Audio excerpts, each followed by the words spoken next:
From now on, whenever you take delight in anything, call to mind the opposite impression. What harm is there in your saying beneath your breath as you're kissing your child, tomorrow you'll die? Or similarly to your friend, tomorrow you'll go abroad, or I will, and we'll never see one another again. Epictetus. At first glance, this quote from the Stoic philosopher Epictetus may seem morbid or pessimistic. However, it captures a fundamental Stoic exercise, the practice of negative visualization. This technique is not about fostering a pessimistic worldview, but rather about cultivating gratitude and resilience by acknowledging the impermanent nature of life. Many perceive Stoicism as a philosophy of emotional suppression or bleakness, when in reality, it is a guide to achieving inner peace, resilience, and a deeper appreciation for life. This misunderstanding not only deters individuals from exploring Stoicism, but also deprives them of the profound benefits it offers. Today starts the mini-series of the Stoic Manual to Life that is meant for advanced practitioners. I will bridge this gap of misunderstanding between the advanced student and the newcomer by explaining the practicality and theory behind every lesson. Part 1. Some things are within our power while others are not. Within our power are opinion, motivation, desire, aversion, and in a word, whatever is of our own doing. Not within our power are our body, our property, reputation, office, and in a word, whatever is not of our own doing. 2. The things that are within our power are by nature free and immune to hindrance and obstruction, while those that are not within our power are weak, slavish, subject to hindrance, and not our own. Stoicism teaches that our thoughts, feelings, and actions are things we can control. This includes our opinions, what drives us, what we want, and what we want to avoid. On the other hand, external things like our physical appearance, what others think of us, or our job status are things we can't fully control. The word desire means something that we want. Aversion means something that we want to avoid. By understanding what's truly in our control, we can align our desires and aversions with actions that are up to us. But just because something is not in our power doesn't mean we should ignore it. Instead, we should approach it with understanding and wisdom, knowing that we can only influence but not control the outcome. For external things like a job or a spouse, it is better if you use the word prefer to these things. You should strive to put yourself in the best position to attain these things. That is what you have power over. In simpler terms, life is like playing a game. You can't control the rules of the other players, but you can control how you play. By focusing on your own moves and strategies, you have a better chance of succeeding and enjoying the game, regardless of the final score. This video's knowledge is from the book Ancient Indian, which is a Stoicism quick manual for life. If you've enjoyed this content, please like, subscribe, and comment what you think. Part 3. Remember then that if you regard that which is by nature slavish as being free, and that which is not your own as being your own, you'll have cause to lament, you'll have a troubled mind, and you'll find fault with both gods and human beings.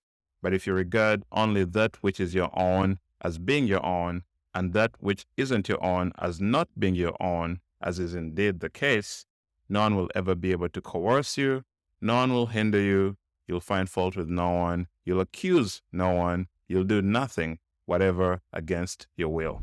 You'll have no enemy, and no one will ever harm you because no harm can affect you. Now, when Epictetus mentions that which is by nature slavish, he's referring to these external things that we often mistakenly believe we have control over.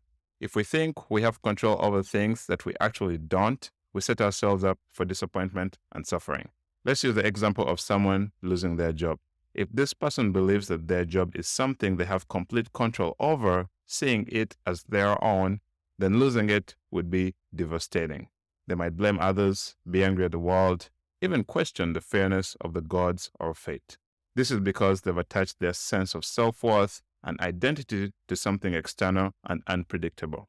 However, if this person understands the Stoic concept and recognizes that their job, like all external things, is not truly their own, they can approach the situation with a calm mind. They would understand that while they can control their efforts and actions at work, They cannot control the company's decisions, the economy, or other external factors. Now, let's touch on the Stoic concept of God. The Stoics believed in a divine rational principle called the Logos, which governs the universe. They saw it as a kind of divine reason or intelligence. This intelligence is in all animals, plants, rocks, stars, basically everything. So whenever you hear the words God, nature, providence, or Zeus, it is the same thing. Everything happens according to this divine reason, and while we can't control external events, we can align our reason with the Logos. This means accepting what happens, understanding it's part of a larger rational order. The Stoics believed that this rational order always works out for the good of the whole. To quote number 4. Since you're aiming then at such great things, remember that you will have to exert no small effort to attain them, and that you'll have to renounce some things altogether while postponing others for the present. But if you won't have both these things and public office and riches too, you'll quite possibly not even gain the latter because you're aiming at the former too, and you'll certainly fail to gain the former through which alone happiness and freedom can be secured. Let's use my experience as an engineering student. While many students were partying, I had to be dedicated to my studies. Why? Because I understood that to excel in engineering, I couldn't spread myself too thin. If I tried to juggle both partying and rigorous academic demands, I wasn't likely to do well in either. It's about prioritizing what's essential at the moment for long-term success. Consider Arnold Schwarzenegger. He was one of the best bodybuilders. Achieving that level of physical prowess took years of dedication, focus, and sacrifice. Now let's relate this to the mind. Achieving mental freedom according to Stoicism is even more challenging than physical accomplishments. Why? Because when we learn a new skill like playing a new instrument or a sport, we don't start by learning how to be bad at it. We learn the basics and improve from there. But with our minds, we often first develop negative habits or thought patterns. To achieve mental freedom, we must unlearn these habits and replace them with positive ones. It's a more complex process. On to quote 5. Practice then from the very beginning to say to every disagreeable impression, you're an impression and not at all what you appear to be. Then examine it and test it by these rules that you possess. And first and foremost, by this one, whether the impression relates to those things that are within our power or those that aren't within our power. And if it relates to anything that isn't within our power, be ready to reply, that is nothing to me. Stoicism is structured around 3 main disciplines. First is the discipline of desire. This is about understanding what we should and shouldn't desire. In Stoicism, we should desire only what is within our control, like our actions and beliefs, and accept everything else as it comes. Second is the discipline of action. This focuses on how we should act in the world. The Stoics believed that we should act with virtue and treat others fairly and justly. And the third is a discipline of assent. This is about how we should process our thoughts and impressions. It teaches us not to immediately believe every thought or impression that we have, but to examine and test them first. While these disciplines are taught separately for clarity, in real life, they often overlap and are practiced all together. Quote 5 focuses on the discipline of assent, so let's get deeper into this discipline. There are 3 stages of the discipline of assent. The first are our senses. These are immediate reactions to the world around us. For example, if we touch something hot, we instinctively pull away. We don't control these reactions, they are automatic. The second is fantasia, the representation in our minds. After our senses react, our mind creates an impression or image of the situation. For instance, if we see someone frowning, our mind might create an impression that they're angry or upset. Then the third is our inner discourse and assent. This is the final and most crucial stage. Here we decide whether to accept the impression our mind has created. Using reason, we can challenge or accept these impressions. If the impression is false or unhelpful, we can reject it. Now, just imagine a guard standing at the entrance of a grand palace, which represents our mind. Every visitor, an impression, wanting to enter is stopped by the guard. The guard doesn't just let anyone in. He evaluates each visitor. Some visitors are harmless and can enter, while others might be troublemakers and are turned away.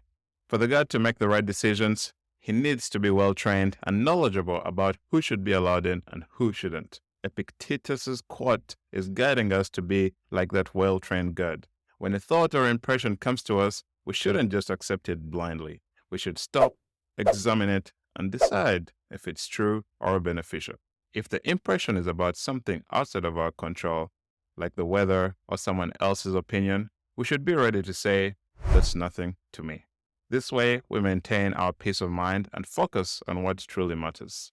This video's knowledge is from the book Ancient Indian, which is a Stoicism quick manual for life. If you've enjoyed this content, please like, subscribe, and comment what you think. Thank you.